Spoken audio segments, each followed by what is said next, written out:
can't forget the essential item.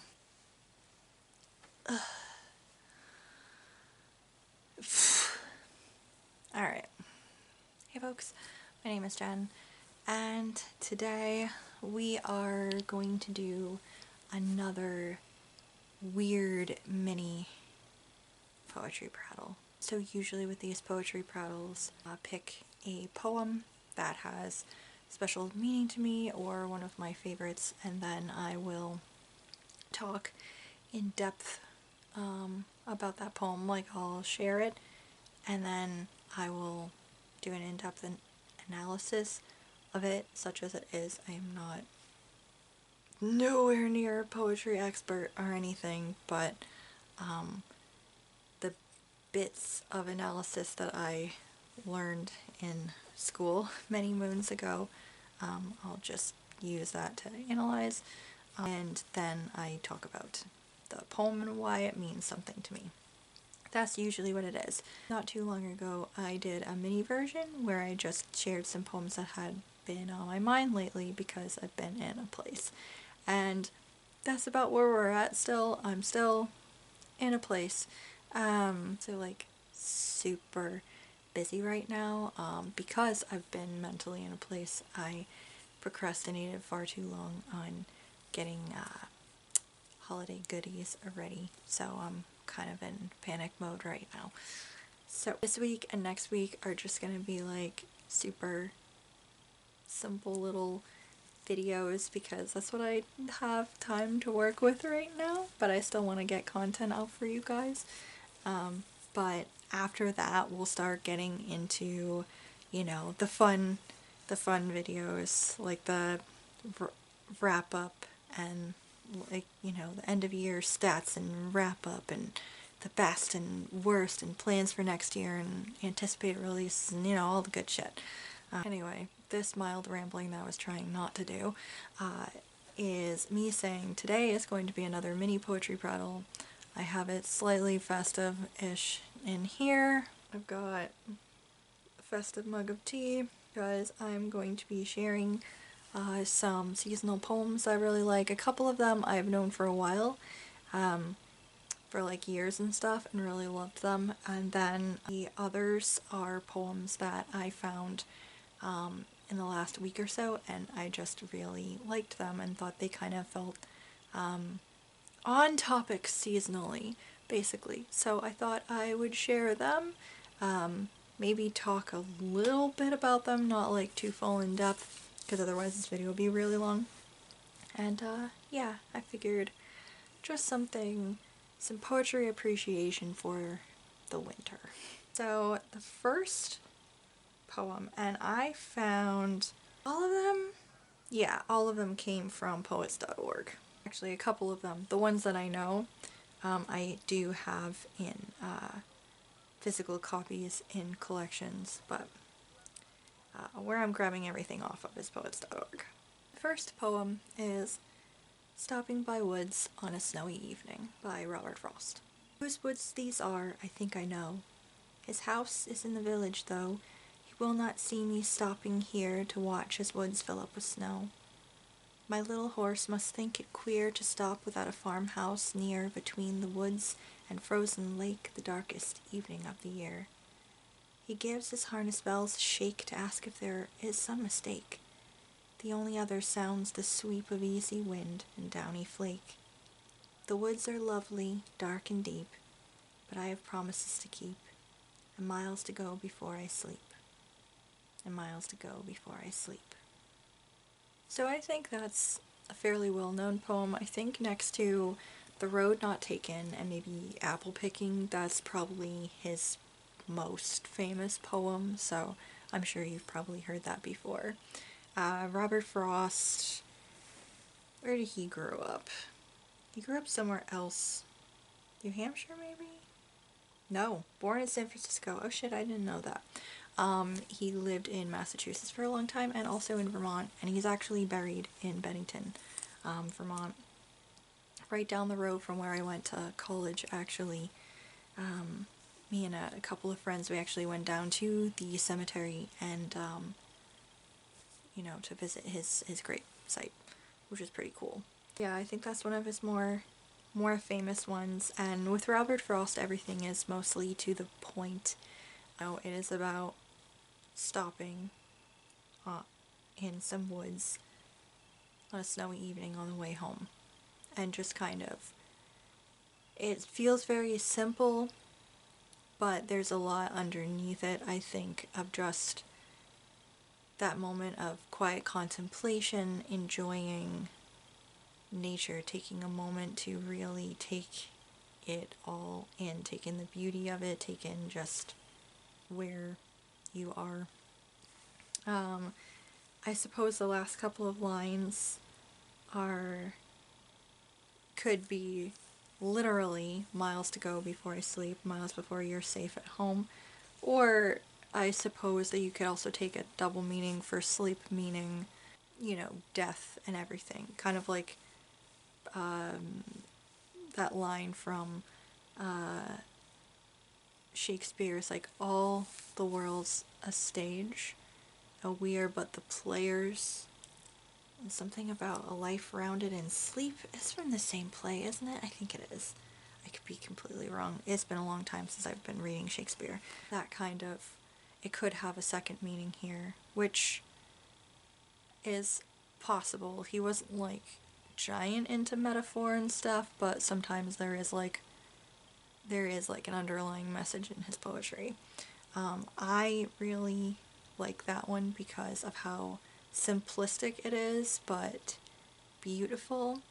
And I also like that last stanza, and something that I really love about snow, especially snow, like if not the first snow, a fresh, clean snow that no one has really stepped in yet. The birds and the woodland animals haven't, like, got into. It hasn't been blown around too much. It's nice during, like, the daytime, sometime at, like, twilight or into the evening. It's also really, you walk outside and there's that very distinct, hushed sound.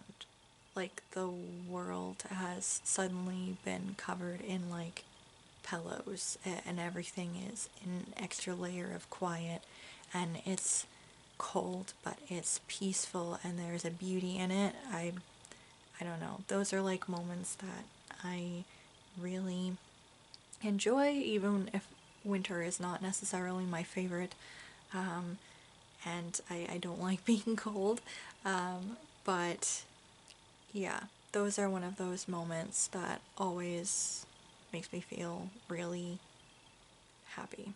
I feel this poem on a certain level, I mean. There's this one, which was kind of mixed in with other seasonal poems, and I think this was mixed in for the same reason why it gave me pause and why I decided to, like, share it, because I really like it, even if it's not technically, it fits with the season. It's called When Giving Is All We Have by Alberto Rios. One river gives its journey to the next. So, quote, "We give because someone gave to us. We give because nobody gave to us. We give because giving has changed us. We give because giving could have changed us. We have been better for it. We have been wounded by it. Giving has many faces.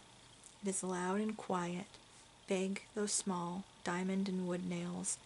Its story is old, the plot worn and the pages too, but we read this book anyway, over and again. Giving is, first and every time, hand to hand, mine to yours, yours to mine. You gave me blue and I gave you yellow, together we are simple green. You gave me what you did not have, and I gave you what I had to give. Together we made something greater from the difference." I don't know if I have read much Alberto Rios poetry before, but I really liked this. I feel like there is probably a little bit more within this, other than the idea of giving. I think there might be like a little bit of maybe romantic things going on, especially near the end of the poem. I'm wondering if that's something that's within here, but I really thought, like, I really felt like this kind of tied in with the whole season of giving, and not just to those you love, but also giving in general, because this is also, I think, probably the busiest season for like charitable donations and everything like that. So this is that season and that idea of giving. And even if you don't have a lot, I was very much raised with the idea that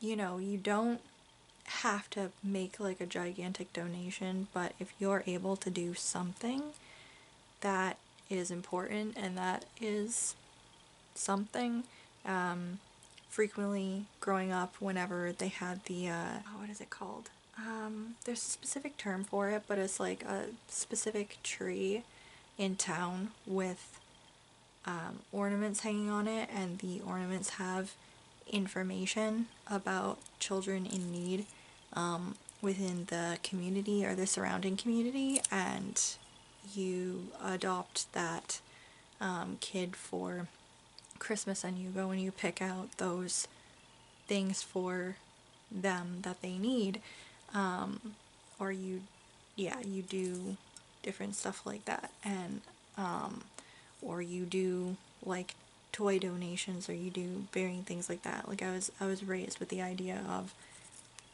you should be doing this, you should be doing it throughout the year, but especially at Christmas time, because like Charles Dickens says in A Christmas Carol, this is the time of year when need and wants are felt the most. So yeah, I guess I really liked that poem because it kind of reminded me of that. The idea of you give because someone gave to us. Well, that's probably true. There's that like kind of pay it forward kind of idea. But you also give because nobody gave to us. Because you don't want somebody to feel like they're missing out. There's all kinds of reasons to give and all kinds of reasons to do something for others. I know that feeling holly jolly has been increasingly hard as the years have gone by. I'd say since my first grandparent passed back in 2010, I'd say that the Christmas season has gotten steadily harder over the years, and this year I just honestly, I am not even barely able to do my usual holly jolly fake it till you make it thing. I am holding it together. But even if I'm not feeling particularly festive, even though I've tried to make things look festive and feel festive, even if I'm not feeling festive, that idea of it is giving.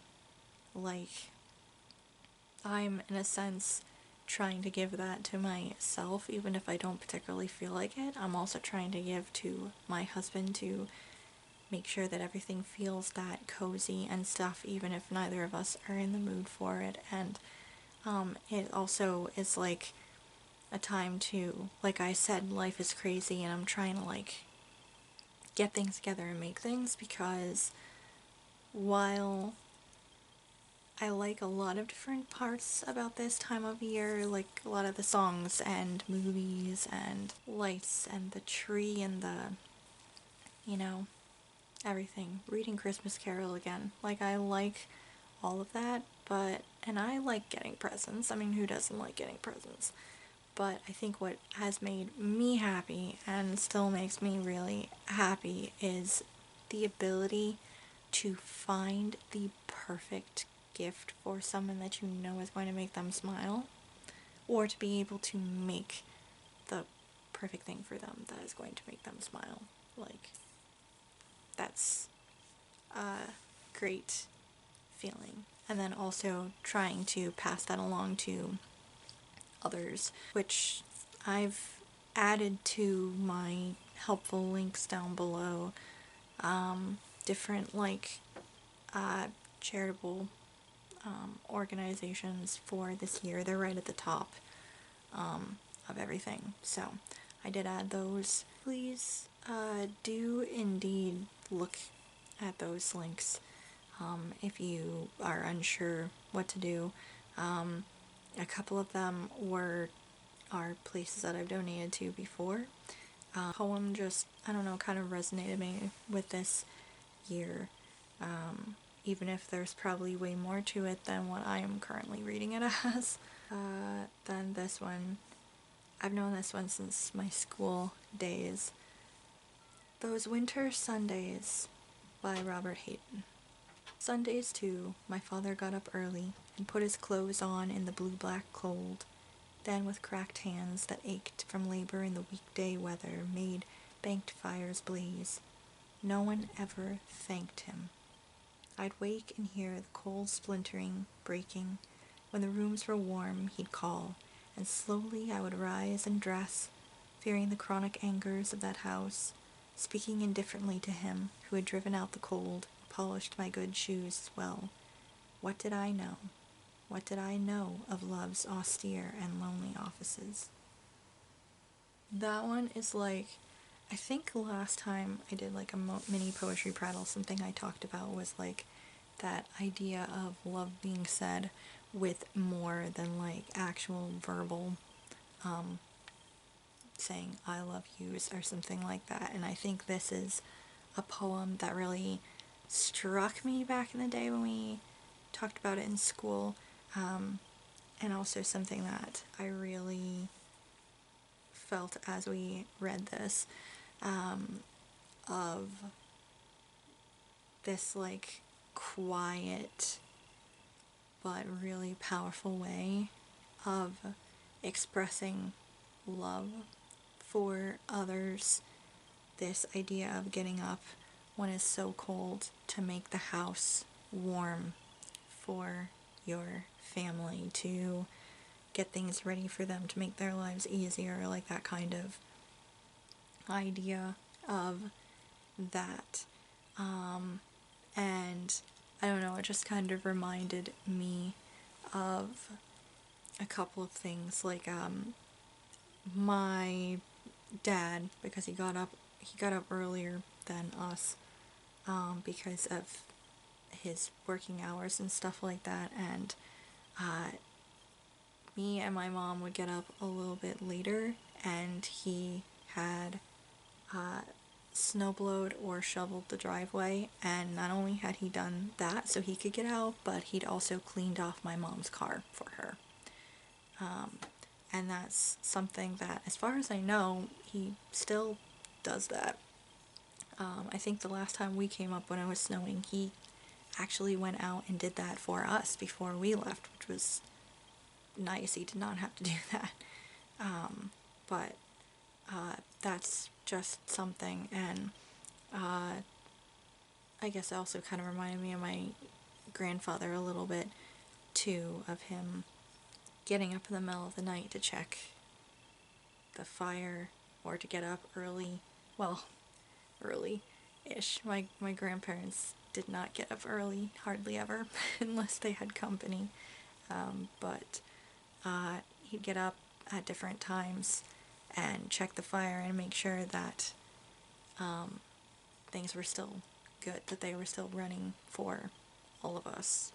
And he'd take care of like things like that, like the wood or shoveling or doing things, and that was just another kind of way of that. So yeah.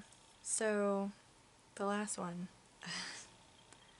is actually more of a song, but it is a poem, technically. The kind of I mean, what is a song but poetry put to music, right?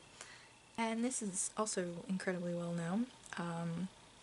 It is Auld Lang Syne by Robert Burns, and you would know this because it is typically a New Year's song. or sung at the end of the Christmas season. Sometimes you'll hear it on the radio around now. Or if you don't think you know it really at all, yes you do, because it's in movies fairly frequently. It's that song that plays in When Harry Met Sally at varying points, that movie. It's also the song that everybody sings at the end of It's a Wonderful Life, which is hands down the best Christmas movie that has ever been made, and that is the hill that I will die on. And I say that as someone who is wholly devoted also to National Lampoon's Christmas Vacation. So, but yeah, I don't know if I feel like singing.